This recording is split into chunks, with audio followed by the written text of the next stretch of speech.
everybody, and welcome back to On Point HQ, and a bit of a different video.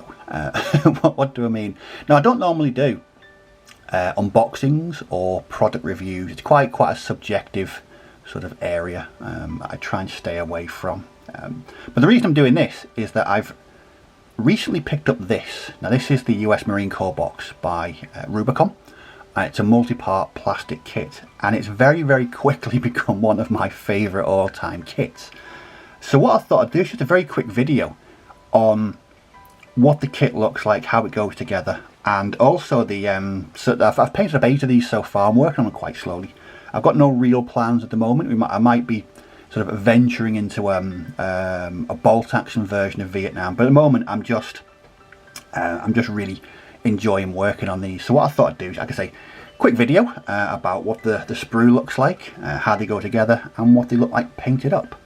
So this here, as you can see, mess with the camera, is the main sprue, and it's absolutely full, packed to the rafters with all kinds of bits and pieces. And the first thing that jumped out with me with this is the scale. So realistic. The scale is really realistic. With limbs in proportion, realistic heads and faces, and the equipment. I've never really painted anything from the Vietnam War, be it sort of 28mm or 15mm or any scale really. So this was a sort of a new adventure for me. So what I thought I'd do is just show you exactly what you get on here. So this is the main sprue. You get several of these in the box, and a command sprue as well. But this is the main sprue.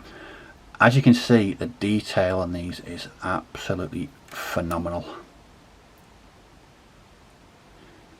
So you get a good selection of poses, weapons. You got M16s, M60s, grenade launchers. You get bandoliers, pouches, packs, rolls, water bottles, grenades, everything you need for your Vietnam era Marines.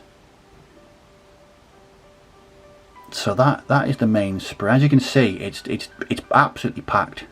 It's one of the fullest sprues I think I've seen on a plastic kit before. The poses are really good, detailed, really crisp sculpts as well. That's what really impressed me. So that is just a quick look at the sprue itself. Again, you get loads and loads of different bits and pieces. And it was just a really nice change for me from predominantly working on World War II projects, moving to this and a different scale and a different company. It's been a breath of fresh air. As you can see, again, the details you get on these is fantastic. And I was taught, the first time I saw it, I was utterly blown away by the quality and the crispness of the sculpts. Really good. There we go, and they go together really well. So I thought I'd do is just show you one that's been put together. Let's have a look. So hopefully this will show you exactly what it looks like. So again, look at that, just realistic.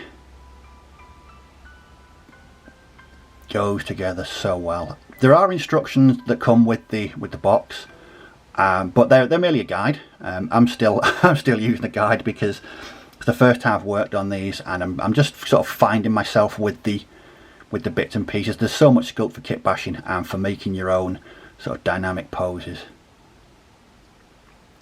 But what you get is a good selection of sort of action poses, and also sort of neutral poses like this, sort of at rest or giving orders. And again, look at the just wonderfully crisp sculpts on these.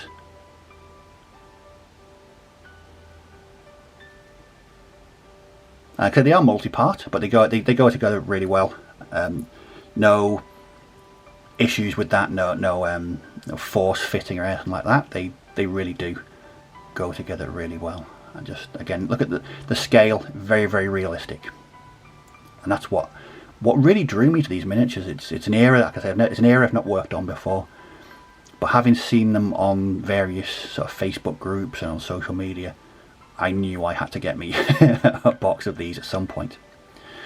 So that's once put together. How do they look when they're painted up? Now, painting these was again a bit of a challenge. I've never painted Vietnam before, but I've painted 8 of them so far. So let's have a look at what they look like when they're painted.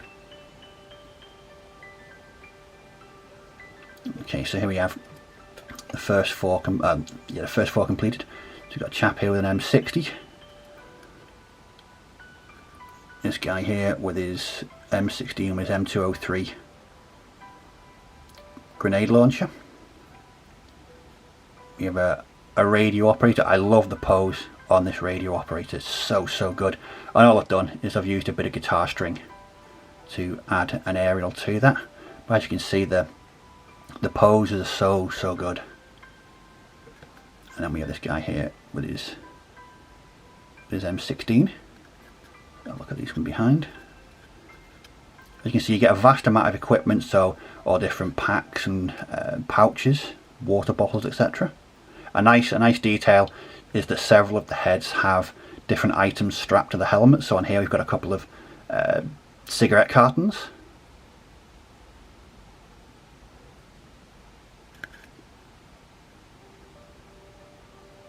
There we go. So that's the first 4 that we're done, and there's 4 more.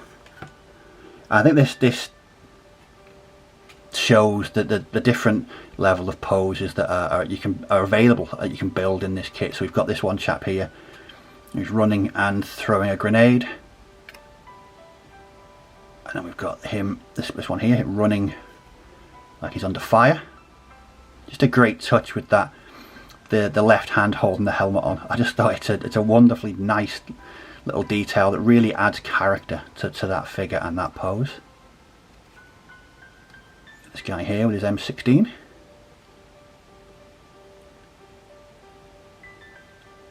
And then we got what looks like a squad leader issuing orders. So again, let's have a look at these from behind. Again, just goes to show that the range of different bits and pieces with the equipment that comes with the kit. And more more cigarette cartons tucked into helmet straps there.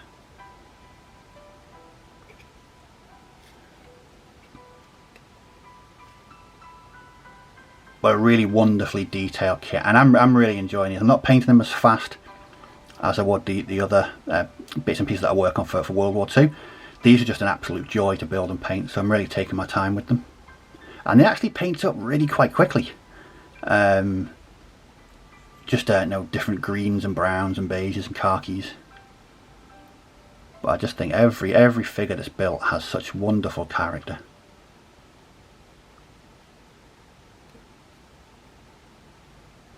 Excellent.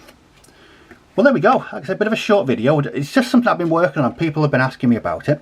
So I thought, I'll do a bit of a video about it. So very quickly, one of my favourite kits. And I really am enjoying working on it. So the plan is to work on this for the next sort of couple of months, just building up the overall box. You get squads and sort of officers and command sections, radio operators, etc. And then I'm going to branch out into other areas of the Rubicon Vietnam range. It's going to be quite good. I'm really looking forward to it. Well, I hope you find that very relatively short video interesting. If you've got any comments or questions about this or wargaming in general, just pop them down below and I'll certainly respond to all comments and questions. But as always, do take care. Thanks for watching, and I'll catch you all in the next video. So, bye-bye for now.